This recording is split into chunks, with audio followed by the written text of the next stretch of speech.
አምነህ ውጣ። እንደሚያበላ እንደሚያጠጣ ቃል ገብቶታል። የፈጠረህ አምላክ እንደሚያለብስ ስለምትበሉትና ስለምትጠጡት አትጨነቁ፣ ስለምትለብሱት አትጨነቁ። ቃል በቃል የሰማነው ነው። አንዳንዴ ይገርመኛል። አንተ ራሱን አሳልፎ የሰጠ በመስቀል የሰዋልህን ክርስቶስ እንዴት በምግብ ትጠረጥረዋለህ? እንዴት በልብስ በአንድ ብጫቂ ጨርቅ ራቁቱን እኮ ተሰቅሎልሃል ክርስቶስ። እሱን በጨርቅ ማፈር ነው ያለብን። በጣም ሼምፉል ነው። ቁጭ ብሎ ምንድነው የምበላው ምንድነው የምለብሰው ብሎ መጨነቅ ማፈር አለብን። እግዚአብሔርስ ምን ይሰማል? ሰው የለኝም ብሎ መጨነቅ እግዚአብሔርን በጣም ነው እንዲሰማው የሚያደርገው። አጠገብ ያለው ቀኝ ጠባቂ መልአክ ምንድነው የሚሰማው?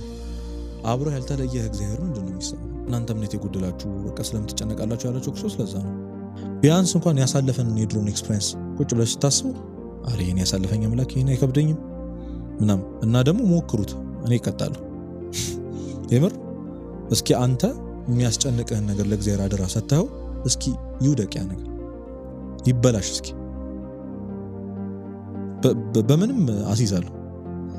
እግዚአብሔር አይጥልማ፣ ማንንም ጥሎ አያውቅም። እንኳን አምነው የሰጡትን አይደለም የተጠራጠርነውንም አልጣለን፣ የካድነውንም አልጣለንም፣ በኃጢአት የተጨማለቅነውን ደሙን መስዋዕትነቱን እንኳን የረሳነውን እኛን እንኳን አልጣለንም።